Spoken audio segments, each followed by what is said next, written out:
Okay, I think we've reached a critical mass of people here to go ahead and get started. Thank you all for arriving on time. If you haven't signed in, there is a sign-in sheet against the wall over there. If somebody could just take that and pass it around, that would be helpful. So again, thank you for being here. My name is Brian Demore, and I'm the supervising civil engineer in the streets design section for the Public Works Department. And I have some cards up here if anybody wants to take one afterwards. That would be fine. It's got my email and phone number. So yeah, thank you for being here. The purpose of this meeting is to talk about the roadway repair and sewer main improvement project that we have upcoming. We've been talking about this now for a while, probably just about a year, where we've known we needed to do something up there. So the purpose is to talk about the project, give you an update, and also at the end to answer any questions that you might have. And if you can, I'd like to save the questions until the end. It may save time doing that. Hopefully some of the questions would be answered as we go along. Also, just for your information, this meeting is being taped, and I don't know where the camera is facing right now, but it's controlled remotely. So I'm trusting that it's all working and it's being taped, and that should be available tomorrow. By the end of the day tomorrow, it'll be available. www.santabarbaraca.gov/engineering. I believe that was provided on the mailing that went out. So if you have any neighbors or family members who weren't able to be here, they'll be able to watch this later on. Okay. So the purpose of the project that we wanted to talk about is to restore adequate slope to the roadway to provide emergency access. And in doing so, we are also interested in realigning the roadway to fit within the public right-of-way. Things have moved over the course of time with this slide, and we're wanting to put the road back where it belongs, in the right-of-way. And then the main purpose of the sewer main project is to decrease the number of homes who are dependent on a sewer main that goes through the slide area. And the project, I believe, is able to eliminate 30 homes that currently go through that area. And I just wanted to point out that for the roadway repair project, we're just talking about the Conejo Road area at the hairpin and also at the intersection with Conejo Lane. We're not talking about roadway repairs outside of the slide area. That is being handled with a separate project, the annual pavement maintenance project. This year the zone is focused in that Conejo area. The zone, it's called Zone 5. So that work will also be happening later this year. That's our typical spot repairs, pave prep, slurry seal.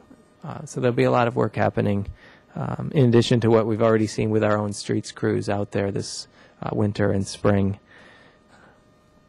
So the construction limits for this project, again, it's just in that hairpin area, Conejo Lane on up through the hairpin, and then back, I believe it's, I don't know if I have, yeah, to 462 Conejo Road is where the end of the work is, at the top side of Conejo Road. And then there's also some work on Conejo Lane associated with the connection to the existing sewer main down there. So now I'll go into a little bit more detail about the roadway project and then also about the sewer project. So the roadway repair project will reconstruct Conejo Road to restore full emergency access, and the goal was to reduce the slope to a maximum of 16%. And again, to relocate the roadway back to within the city right-of-way. And in order to do that, we have to raise the elevation of the road at near the intersection, and as a result, we have to conform out to Conejo Lane. And that's similar to when we do a sidewalk infill project. If we're encountering a private driveway. Sometimes because of the grades, we have to do a little bit of work on private property to make all the conforms match up.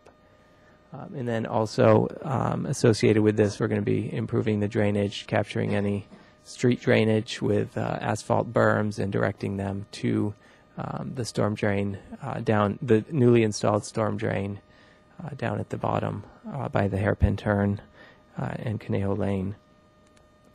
So, you know, why the need for this? I think you all know. You're probably more aware than anyone else because you're affected by this every day. But just to give some examples with numbers, since 1998, we have some monitoring points. And at Eland Place, the monitoring point has moved 5.5 feet vertically. It's actually dropped 5.5 feet down, and it's moved out about 12.5 feet. So that's a significant amount of movement up at Eland Place, where we're not proposing to do any work at this time. And then another monitoring point on Conejo Road, just above the hairpin turn, has moved almost 2 feet vertically and nearly 20 feet horizontally. So that's why the road is no longer in the right-of-way. Portions of the road are no longer in the right-of-way. So since we're restoring the grade, the slope, we're also going to realign the road back where it belongs. Now, let's see. So I mentioned that we're bringing in some fill to raise things up so that we don't have that steep slope around the turn. And to alleviate the weight on the slide mass, we're actually proposing, based on recommendation from the geotechnical engineer, to use the styrofoam block as a lot of the fill material. And then when you get up towards the surface, the last 2 or 3 feet will be conventional roadway fill material. So from when the project's complete, nobody would know that there's styrofoam down there, but it does significantly reduces the weight that would be on the slide mass by doing that. Let's see. So I think that's enough detail probably for this group regarding the roadway repair project. And again, if you have questions at the end, we'd be happy to answer them. And then the sewer main project, it involves a directionally drilled pipe, which will connect from Conejo Road down to Conejo Lane, and that will divert 30 homes that currently are serviced through the slide mass. It will direct them away from it and down onto Conejo Lane, where there's an existing sewer main. And then at the same time, the existing main that does go through the slide mass will be reconstructed, because we're as part of the roadway project, we're going to have that all opened up. So hopefully that will minimize some of the ongoing maintenance that's been an issue on that stretch. So timing, this is probably a big part of why you guys are here, wondering when is this all going to happen. We're looking at the beginning of September 2012. We're optimistic that it can happen sooner than that, but a lot of things have to fall into place. Council has to award the contract, and then we have to go through a contract execution phase. Submittals have to be approved, and we do have to obtain temporary rights of entry. So we're working on as much of those things as we can up front, but some of it just has to happen in sequence. So right now we're saying September. We're hoping we'll be able to hit the ground in August. 30 working day duration, could be extended due to red flag alerts, and 3 phases to minimize impacts to the public. And we'll get into the phasing next. So phase 1 involves all of the sewer work.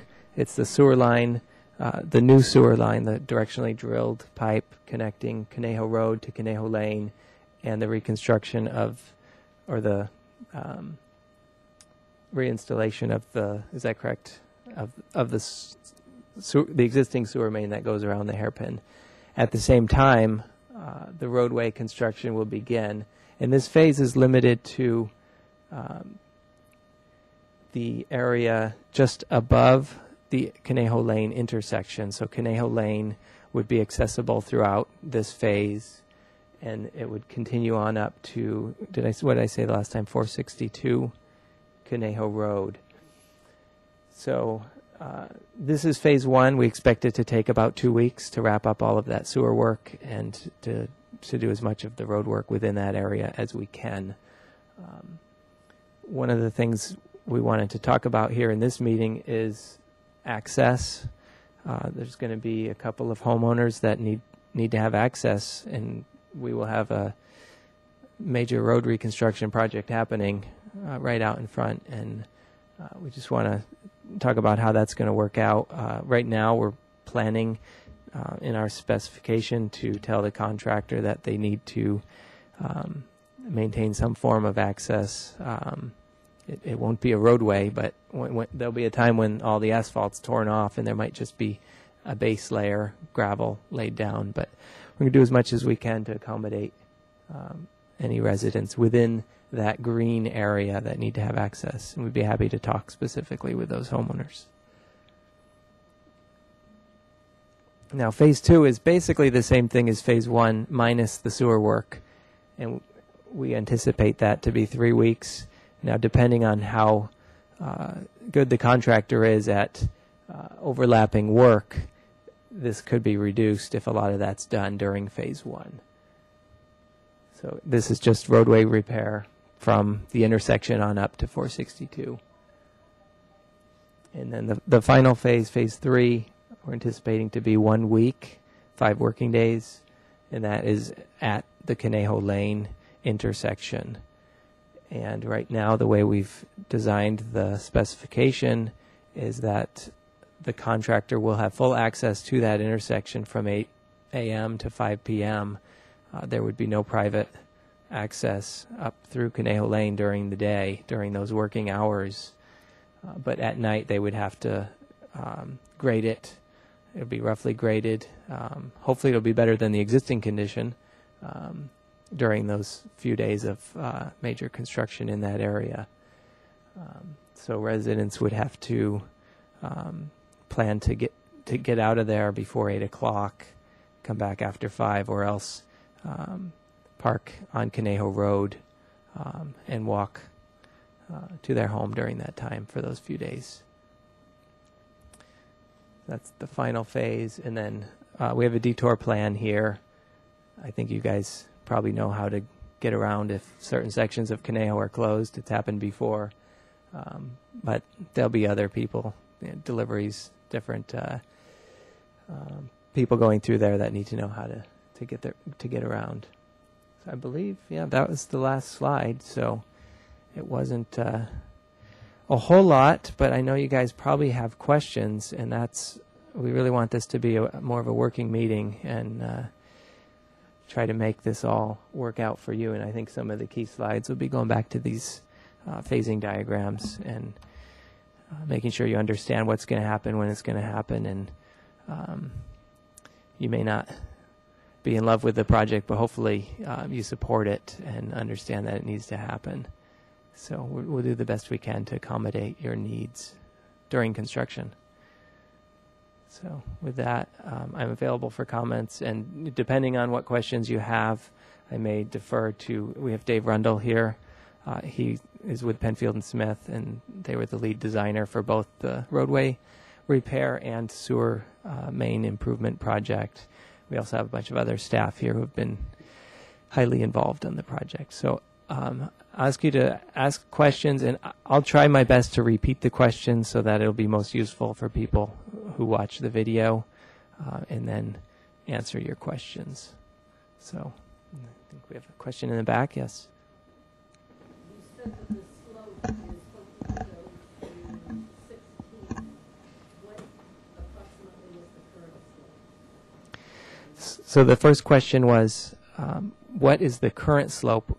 We are proposing to restore the roadway to a minimum slope of 16%, and that's to meet fire department requirements for emergency access. Question is, what is the existing slope? And I'm looking for somebody to volunteer the answer to that. Ashley? Okay. About 20% currently. And another question also? Yes. You talked about the 30 homes being diverted with sewer service up to Conejo Lane. How is that going to be done? Who's paying for that? Lisa, would you like to answer that question? I'll repeat the question to give her a moment too to be ready. So the question is for the 30 homes that are their sewer flow is being diverted from within the slide area to Conejo Lane outside the slide area. How is that being done? You can turn that on, please. Thank you. The sewer repairs or improvements are being paid for by the Wastewater Capital Fund. So the ratepayers will be basically paying for that.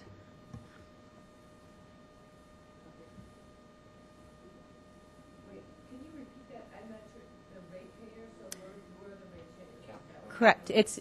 It's coming out of the capital fund, which is funded by the ratepayers.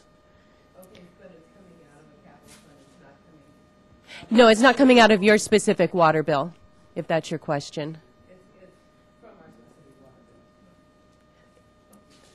bill. No, It's not coming out of your individual water bills, but you pay into it every time you pay your bill as a ratepayer.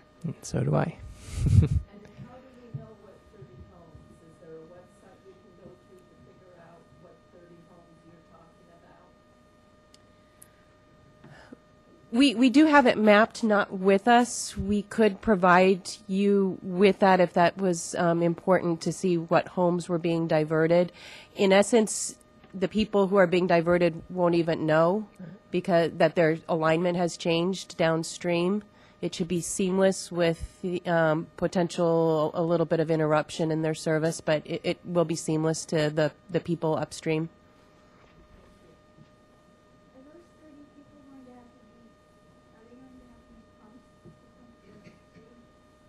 pumped? No, ma'am. Those 30 homes that we're just diverting out of the hairpin turn to a pipe that is going to be on more stable or in an area where there's less land movement so we can provide a more reliable system. They are not going on pumps. Also, it was mentioned that they're going to reconstruct the main sewer line that's in the hairpin turn. Is that right? That's correct. I'm sorry, I haven't been repeating the questions. We are planning on reconstructing the sewer main that is currently going through the hairpin turn. When we do the road improvements, we will be burying, if we don't bring it up closer to grade, we'll be burying it extremely deep and we won't be able to have access to it to do any type of repairs. That area is where we're seeing the greatest amount of land movement, and that's the area that we're having the hardest time keeping a reliable service main in service, so we can't have our main that deep. We do have about 5 homes that will be going through that main at the end of this project, so we do need to have it accessible.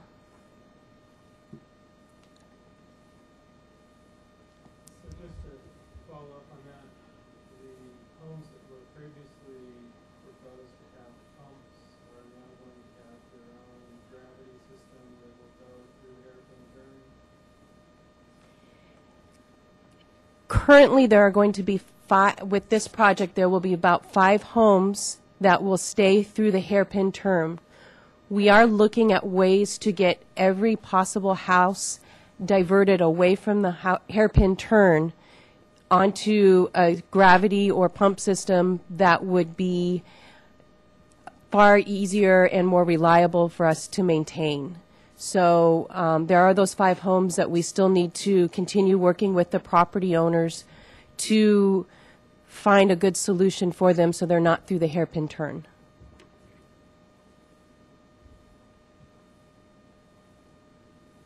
Have you identified those 5 homes? Do you know exactly which ones they are? Yes, we do, and we've been in contact with all 5 of those homes at this point, all 5 property owners. Are you talking about just around that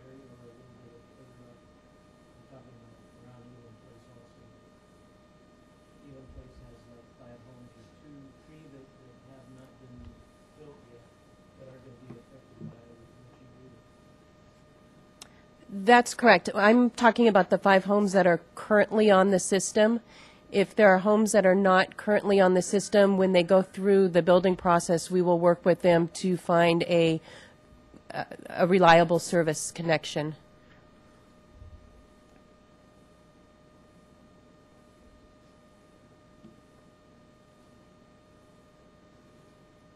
Other questions? Brian, one other question.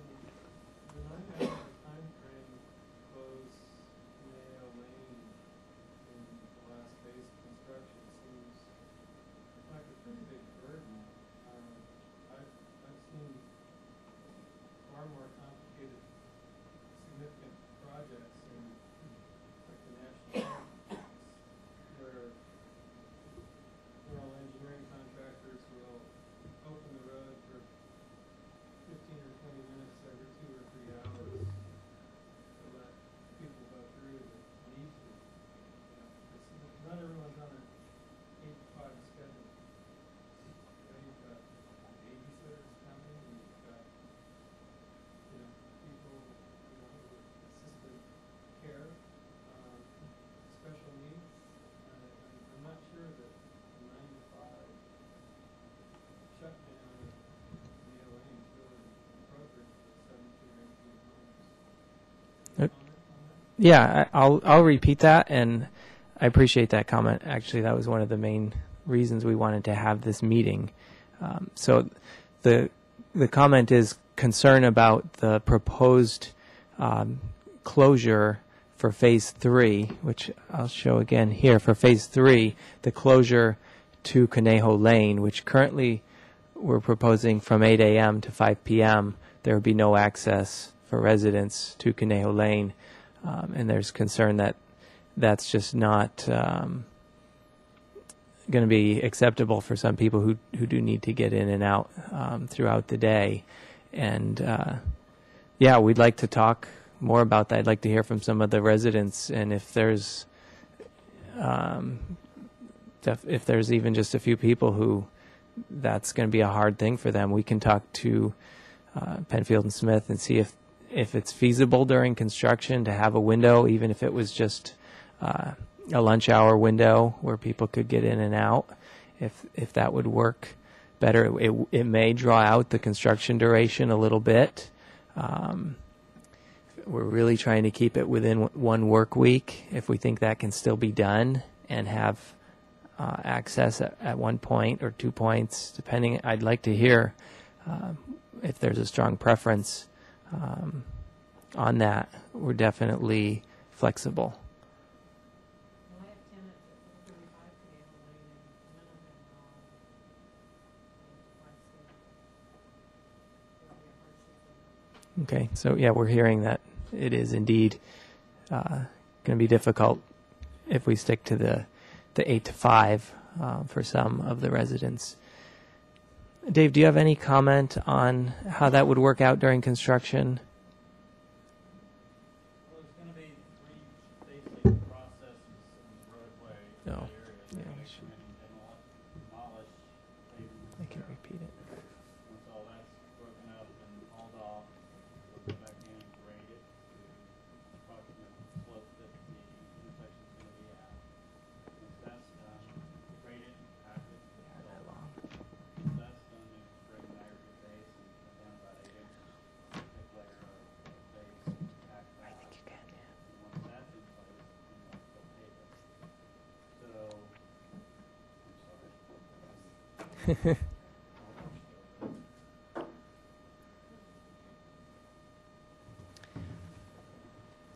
Shall I start over? Okay. So, right now the roadway is not much wider than 1 lane. And so in order for the contractor to get the heavy equipment in to break up the asphalt and concrete, haul it off, the roadway's going to have to be closed. Once the hard surface is gone, most vehicles are not going to make it up that steep grade unless they have 4-wheel drive. So that's kind of the process, is we want to break it up in one day and grade it back so they can open it at night. And they may be able to go ahead and get that asphalt or aggregate base layer down once that's done, most cars can pass over that. So that's kind of the intent. We want to give the contractor enough time to be able to get in and do that so you can have access that same day, later the same day. Yes, sir. You say you're going to use asphalt for the connection? Yes, sir. I was wondering, could concrete be used instead of asphalt? Concrete with rebar in it seems to hold better than the asphalt as far as a crack. Is concerning the crack. If you had concrete, perhaps crack would manifest itself underneath that concrete and not manifest itself up on the roadway itself. Is that an idea? We have considered that, and like you say, the concrete would maybe bridge that crack for a period of time, but the movement is going to manifest itself somewhere else. So that concrete slab may bridge the crack initially, but the land's still moving and there's going to be a crack somewhere. Perhaps down the city street? Perhaps. Well, that would be kind of better for the lane people. Perhaps. I would hope you would consider that, because I understand that the city's not going to be pushing too much money into that maintenance of the intersection there at Canal Lane. And so if we can mitigate that crack as best we can now, and while you have that dug down and you're able to do it, it's not going to cost that much more. We'll discuss that with the city, and I'll also discuss it with the geotechnical engineer we've been working with on this project. But we have considered that previously. So. Yes. On the first block of Conejo Road, on the right-hand side, there's a no parking sign, and there's two houses currently being constructed. So there's really limited parking for anybody that lives on the lane. It can't be at their house. Maybe even if the signs that say no parking could be taken down temporarily, maybe 4 or 5 cars can park along there until it's repaired. Yes, so that comment was in regards to a no parking sign on the first block of Conejo Road. So that's as you come up from 192. Okay, yeah, we can take a look at that. That as long as there's adequate room for vehicles to get by with parked cars down there, anything we can do to add parking spaces, that would be great. Ryan, I don't know if anyone is here representing the homeowners that have homes under construction on Canal Lane. They have subcontractors coming to and from throughout the day. And for them to be having to walk or haul heavy equipment up per week, it sort of boggles my mind. Have you looked at the possibility of an alternative route around the finished product?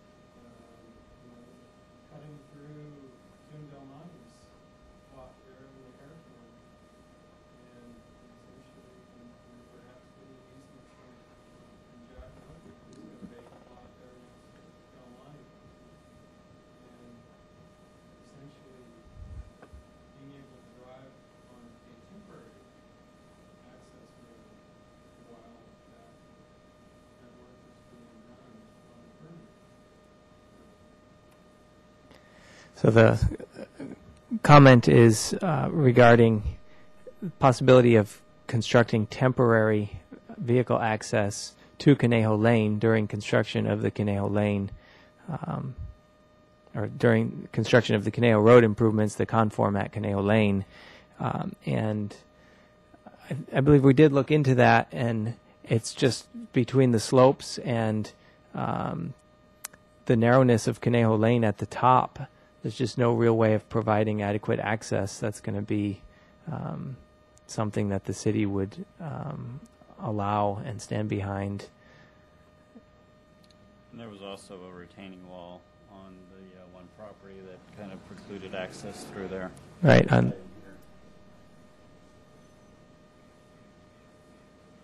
we did look at that. So it's a cost issue? It's a matter of there's an existing retaining wall on a private property that is retaining a yard and a house that can't be No, it's a removed. big lot. It's burned out. I thought there was a house on that lot. Oh, you're right. You're right. I don't want my wall to torn down. Yeah, it's kind of what I thought.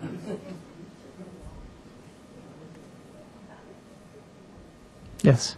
Brian, there are a couple houses on Eland Place whose sewer lines currently are within slide mass C. One would be the Wood residence on Eland, another would be the Barajas House, 22 Eland. What are the city's intentions with regard to those sewer lines? Is the city planning on simply maintaining those in place, or at some point in time rerouting them out of the slide? Do you have any idea? Yeah, I think Lisa gave a bit of an answer to that earlier, and I'll let her give some more detail to that. This is regarding the residents on Eland Place and their sewer, the future plan for sewer service. Correct. I believe the Barajas House, is that the one that's currently connected? I know there's two up there, and I'm not familiar with which address is which. Are you talking about the one that they're currently residing in? 22 Eland, which is on the west side of the end of Eland, and then the new residence that was constructed by Dr. and Mrs. Wood would be on the eastern side of Eland, or closer to Conejo Road. Correct. We're leaving them as currently configured. However, we are going to be working with them to find alternative routes for their sewer service that would provide them with hopefully a gravity type of situation where they would have a more reliable system. Get them similar to what we're doing with the realignment from Conejo Road to Conejo Lane. We're getting 35 homes to a more reliable service, gravity out of the slide area. We'll be trying to look for solutions and working with them to do the same. I don't have the exact answer for those two homes on what we will be for sure doing, but we are pursuing alternatives. And do you have a timetable, or is this something that you'll be looking at some time in the future? We are actively working on it. It's a very slow process. Right now, our energy is focused on the current project, which is getting that realignment caught up in with the road project, getting it out to bid, and getting that project, working with Brian's group and getting that out and successfully built. Parallel and slightly behind, we're working on the remaining homes in that area to find some alternative solutions for reliable sewer service.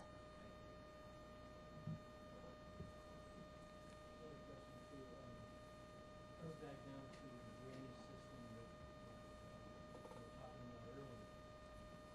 How far up are you going to go as far as how you're going to have drainage coming down from the top of Conejo all the way down to the end of Conejo, and actually, my concern is Brian did already. A lot of that drainage that comes down Conejo makes coming down, makes a right turn right at Eland. There's a tremendous amount of water that goes down that street. There used to be a drain there that's kind of non-service, it's not functional anymore. And all that water is basically feeding into the slide area. So it's a great concern. It does happen when it's, we've been lucky that we didn't have a tremendous amount of drainage. A lot of the water, when it did run, was going down that crack up the crack is at the top of the place. So have you guys even talked about it, or anything you can do with any kind of drainage right there in that area? Yes, so I'll answer that for you. This is regarding drainage on Conejo Lane above the project area. And sorry, Thank you. Conejo Road above the project area, and we have looked at that, and we continue to look at that. Right now, we are focused on getting this project done and picking up the drainage within this area. We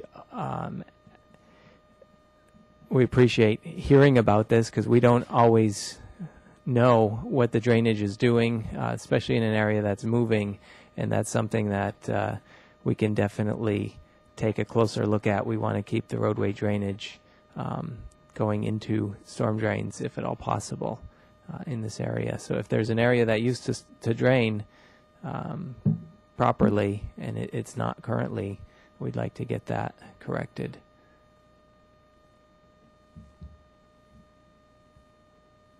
Yes. What's the degree on the lane? The angle going up, you say 16 from the road, but from the road to the lane, it's pretty acute right now. The current slope, actually, are you aware of what the current slope is at Caneo Lane? It's also about 20, and Less, 16 or less. it'll be 16 or less, just like the road, as needed to provide emergency access.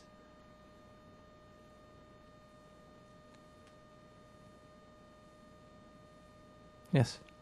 You made a comment just in quick comments I was reading. Just like above the hairpin turn that continually rises Mm-hmm. there. What's going to be going with that? The road's very narrow and that bump is reappearing. What's the plan? Yeah, so this is about the bump area, if everybody knows what he's referring to. I do. I've been up there enough times, above the hairpin. And the roadway reconstruction project goes through that area and beyond, so we'll be pulling out the existing asphalt in that area, putting down some new base and repaving it. Unfortunately, none of this is a permanent repair by any means, but if we get the kind of year like we had last year, if we get that enough times in a row, it'll hold up for a while. But if we get some really tough rain years and things start to move, that bump may develop again. But it had gotten, that area and the hairpin turn and Conejo Lane, it had all just gotten progressively worse, and that's why now we're doing this major roadway repair project.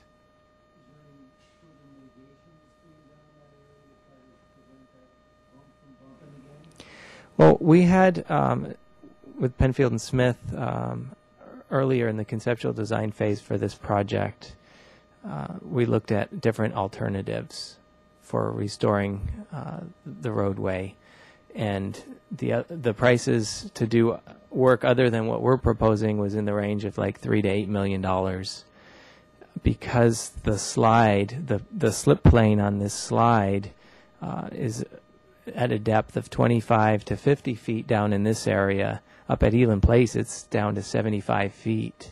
So to do something more permanent, even still with a $3 to $8 million projection, nobody wanted to call it a permanent repair. So it would be a lot more money, and we're looking at going down a lot deeper, much more significant. So we only have $2 million annually for the whole city for roadway maintenance, and this project's eaten up about a quarter of it. So that's all we can do. Hopefully it'll last, and between that and our streets crews actively maintaining it, we're hoping we'll get a lot of years out of it. Yes, in the back. Is there any plan for the future to deal with this line? I mean, it's 1982 is when it first split, and then right there at the American turn. So it's 30 years later. We haven't really dealt with it. We just sort of hope that we don't have to see it. El Nino can come any time. And so at some point we do need a permanent fix, especially for the people on Nino. With a 5-foot or however 7-foot drop or whatever it was. This is their home, their livelihood. It just seems that they're, so I didn't know if they were doing it. So the question is whether or not there's any plans to do a more extensive repair to this slide area. And the answer to that is no, we're just proposing to restore the roadway. I'm not sure, outside of spending tens of millions of dollars, there would be anything that you could do to slow this thing down. We're talking, as I mentioned before, it's so deep. It's such a huge mass of material that moves that it would take a substantial effort to do anything about that. And from our standpoint, Public Works, our responsibility is to maintain the roadway, and that's what we're doing here with this project.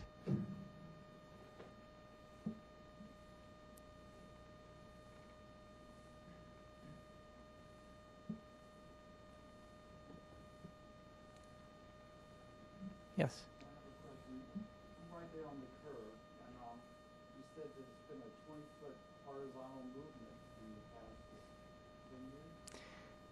There's been 20 feet of horizontal movement since 1998. So when you come around the curve, you're going to change the easement, or you're going to take some of the land off of the property owners on the left side, or widen the road, or what's I'll stand up and point to this figure to kind of show what's happened up there. It's on the curve right above there when you're going to widen right before the hump.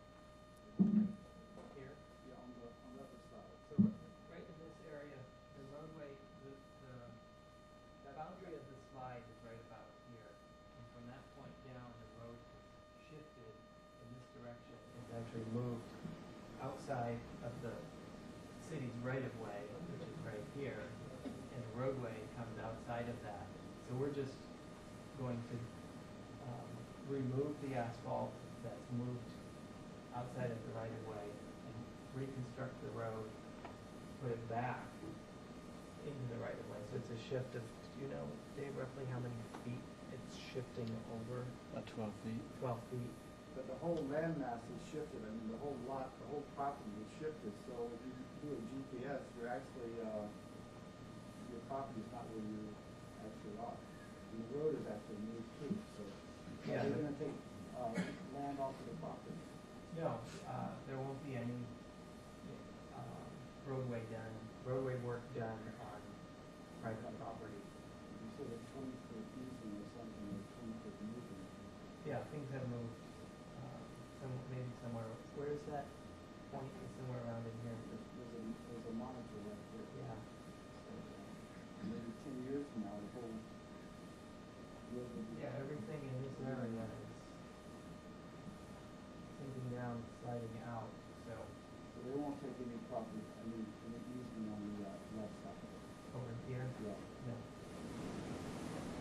We do need some temporary construction easements, but there's no permanent easements required.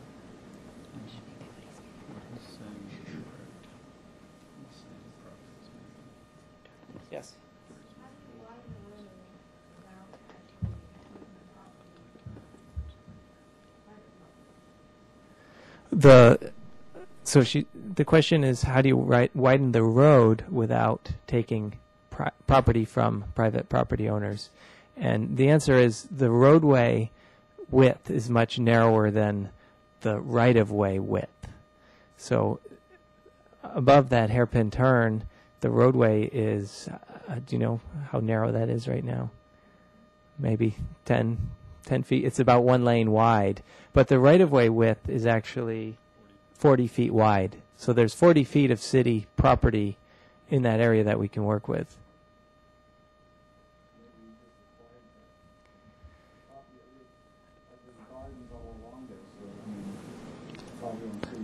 Yes, there are some improvements that have been made on city property within that right-of-way area that's outside of the roadway. And that's something that we want to talk to the individual property owners about. We don't want to just say, hey, it's our right-of-way, we can do whatever we want. Too bad. Right. Yeah, there's a lot of utilities to deal with. Yes. From your drawing on the screen there, it looks like some of the right-of-way work is actually going to be going outside the right-of-way on the lower right-hand corner. That's Rick Albert and the Caneo Demonstration Gardens land, formerly Willis Brown's property. Is that correct? So let me just point to make sure we're talking about the same area.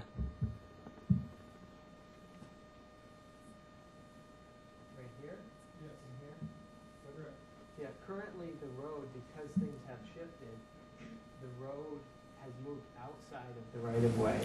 So with our project, we will be removing that section of asphalt that has drifted outside of the right-of-way. And when we reconstruct the road, it will be inside of the right-of-way. So we do need to get rights of entry from these property owners to do that. Can we contact them? Yeah, we've had contact with them already. So when the finished grades are going to be restored, so such that there's no slopes or public road improvements on those private properties? Yes, that's correct. The slopes aren't going to be removed, just the pavement. Will there be days that the hairpin area will be closed for several days in a row? There's no access for the two of us that live right around that area? Yes, that was one of the key things that we wanted to talk about today is during phases 1 and 2, there will be construction along that whole stretch above the Conejo Lane intersection all the way up to 462.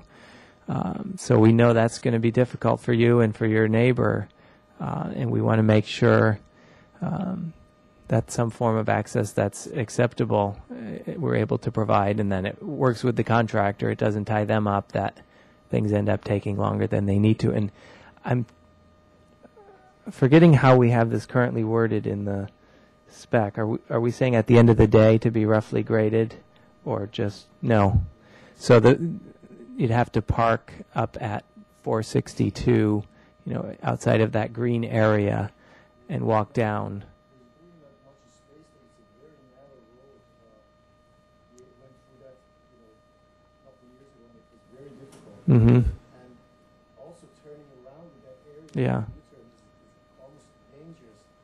If you come down, Mm-hmm. in order to make a U-turn, it's very difficult. Even if you trespass to someone's parking, so there will be days that it will be closed for several days in a row, maybe a couple of weeks. Yeah, right now, phases 1 and 2 combined, we have 2 weeks and then 3 weeks. We're hoping that the contractor will be efficient and combine a lot of the work into one. Maybe a shuttle to the downtown once a few days, every 3 or 4 days to Trader Joe or something. It's an interesting concept. I have somebody that would want to be the driver, but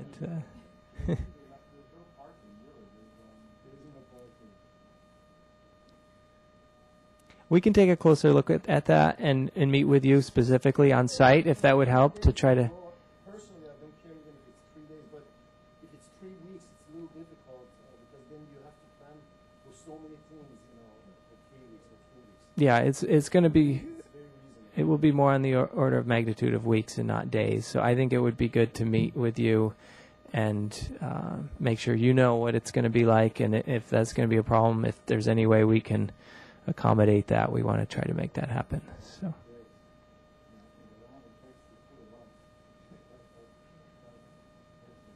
All right. We'll follow up with you guys. Yes? The construction, you anticipate that at least it would be available on the weekends for driving? It's possible, but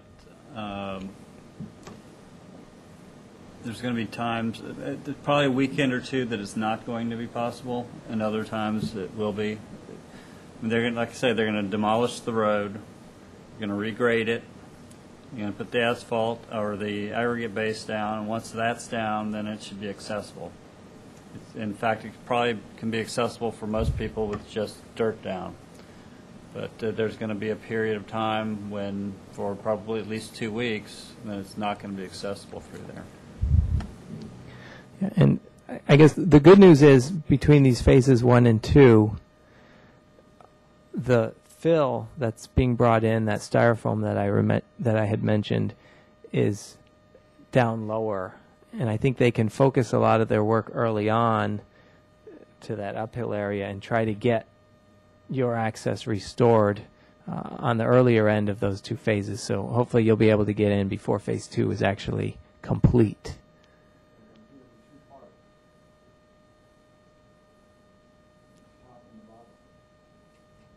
Right. Yeah, that final phase 2 really could be 2A and 2B, with the A part finishing up earlier, up above. Yes. And the road is open on the weekends perhaps, if they could post signs even up as far as Eland, because a lot of times I'll drive down and until I get to the very bottom, I don't realize the road's been closed. There's no signs. So like Sherman and Eland need to know if the road's open. That would be great to see signs. Okay, that's a great comment about road closure signs, and we have a detour plan that we have proposed, which will have signage up Conejo Lane all the way up to Orizaba. And if things change and there is access available on the weekend, we can tell the contractor to put different signage up for those 72 hours so that people won't be surprised. Yes? So you said we're looking at around September to start, and we're optimistic maybe even August. What form of contact will you make with us to tell us when it actually is going to be, when you find out? Maybe email or? So the question is about when will we notify the residents of the upcoming construction. Right now we're looking at September, possibly late August start. Normally for a construction project we give a 72-hour notice, I believe. For this project I think we owe everyone more advance notice than that. So I think as soon as we have a reasonable estimate of the time frame, we could let you know. I don't know if that would be a 1-week notice or a 2-week notice. Is there something, do you have a preference that it be 1 week or 2 weeks? Because we can, yeah, and once we award the project and have the contractor on board and can actually talk to them about the timing, that would be a more appropriate time to do that. So we should be able to give 1 or 2 week advance notice if that. Yeah, and we could do that with mailings. In the back? When you're doing that corner, is the drainage going to be set up so that it stays off of going towards Stanwood? So this is a question about the drainage at the turn. And towards between the turn and Conejo Lane. Between the turn and Conejo Lane. So we did a project last fall where we installed a new storm drain pipe at the lane that connects down towards Stanwood. And this project will capture runoff from Conejo Road and direct it towards that new storm drain that we had installed. We actually have to raise it up a little bit as part of this project, but the drainage will go into that storm drain and down toward. It will be sloped towards the lane. Yeah, kind of at that corner area. It'll be sloped towards where the existing storm drain is. That will be the low point.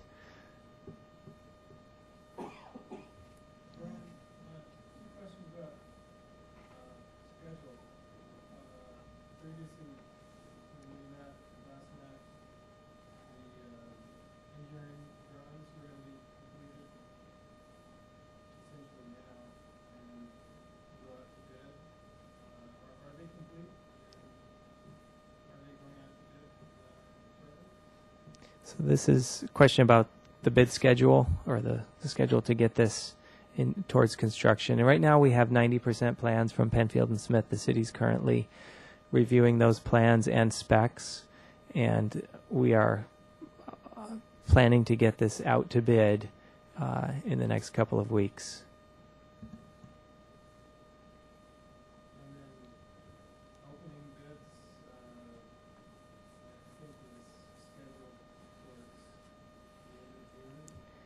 Yes, the bid opening will be prior to July 4th per our current schedule. And we hope we're doing everything we can to stick to that because every day makes a big difference when you're getting into September and October.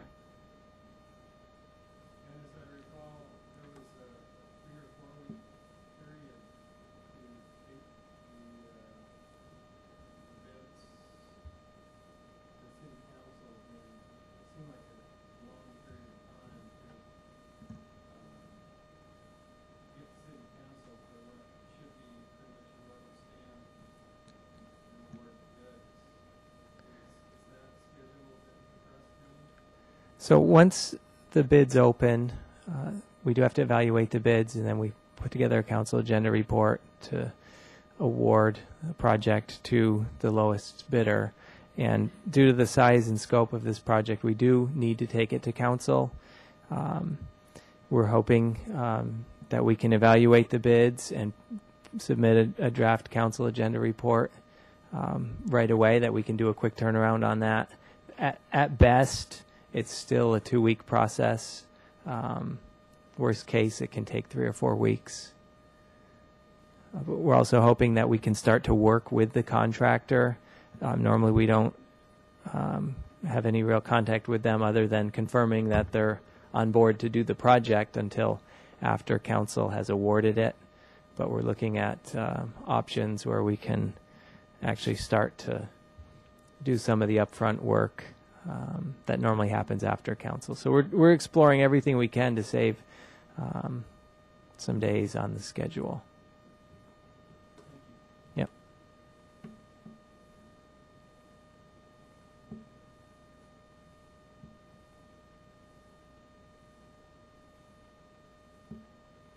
Okay, we'll be around for a few more minutes if anybody has individual questions. But thank you for coming. My card is up here.